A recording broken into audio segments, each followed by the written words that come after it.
ఈ 9 నెలల్లో చంద్రబాబు నాయుడు గారు ఎన్నెన్ని విధ్వంసాలు చేశారో నేను చదువుతా. ఒకసారి పిల్లల్ని బడులకు పంపేలా తల్లులను మోటివేట్ చేస్తూ తీసుకొచ్చిన అమ్మఒడి పథకం ఆపేశారు. ఇది విధ్వంసం కాదా? స్కూళ్ళల్లో నాడు నేడు పనులు నిలిపేశారు. ఇది విధ్వంసం కాదా?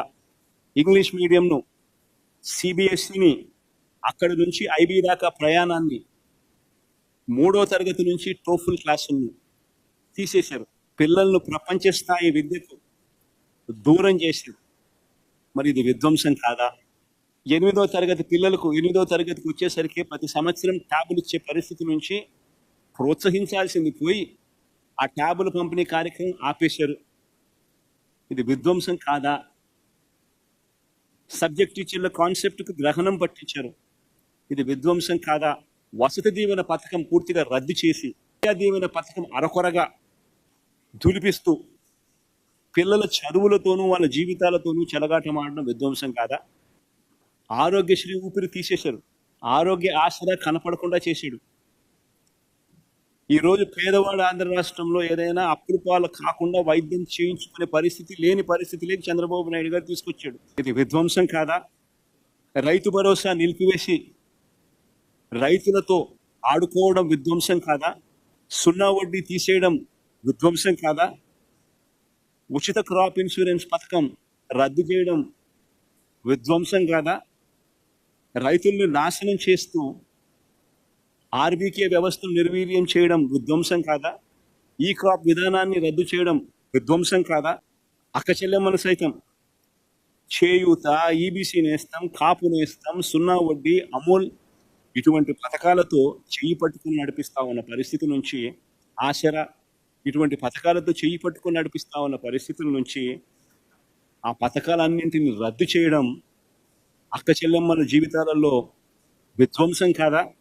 నేతన్న నేస్తం, మత్స్యకార భరోసా, చేదోడు, తోడు, వాహనమిత్ర ఇవన్నీ కూడా నిలిపివేసి బలహీన వర్గాలకు తీరని ద్రోహం చేయడం విధ్వంసం కాదా? ఉద్యోగం ఒక్కటి కూడా ఇవ్వకపోగా ఉన్న ఉద్యోగాలను ఊడగొట్టడం, వాలంటీర్లను సైతం వాళ్ళ జీవితాలతో ఆడుకోవడం, గవర్నమెంట్ ఎంప్లాయీస్ని సైతం వాడుకొని వదిలిపెట్టడం విధ్వంసం కాదా? రాష్ట్రానికి సంబంధించిన వనరులు రాకుండా చేయడం, రాష్ట్రం ఆదాయం పెంచకుండా తన సొంత జోబీలకు వచ్చే ఆదాయాన్ని పెంచుకునే కార్యక్రమం చేస్తూ ఇసుక, మద్యం, క్వాడ్స్, సిలికా ఇవన్నీ దోచేయడం విధ్వంసం కాదా? అధికారంలోకి రాగానే ప్రశ్నించే స్వరం ఉండకూడదు అని ఎవడు ప్రశ్నించినా కూడా రెడ్ బుక్ రాజ్యాంగంతో రాజ్యాంగం చేయడం, గవర్నెన్స్ చేయడం విధ్వంసం కాదా? ఉన్న పోలవరం ప్రాజెక్టు నాశనం చేశారు.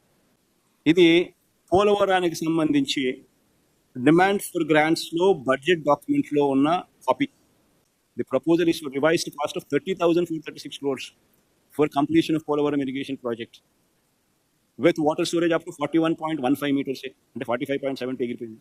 Minimum drawdown level and balance central grant for the project limited to 12,157 crores. దీని అర్థమైంది. మరి ఆయన గడ్డి తింటాడా, మళ్ళీ ఏం తింటాడా?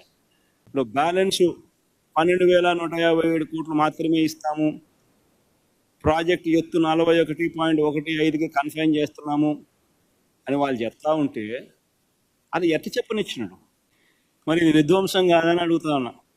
భావితరాలకు మంచి చేసే మెడికల్ కాలేజీల సీట్లు మ్యాక్సిమం ఎన్ని వస్తాయో మన రాష్ట్రానికి తెచ్చుకుని ఎంతమందిని డాక్టర్లను చేయగలిగితే ఎంతమంది డాక్టర్లను చేయాలంత ఆపత్రయపడకుండా వాళ్ళు సీట్లు ఇస్తాము, దేశం మొత్తం మీద 75,000 సీట్లు ఇస్తాము 5 ఏళ్లలో, ఈ సంవత్సరం 10,000 సీట్లు ఇస్తామని చెప్తా ఉంటే మా రాష్ట్రానికి సీట్లు అవసరం లేదు అని చెప్పి లేఖ రాస్తా ఉంటే ఇది ఇంతకన్నా విధ్వంసం ఏదైనా ఉంటుందా అని అడుగుతున్నాను.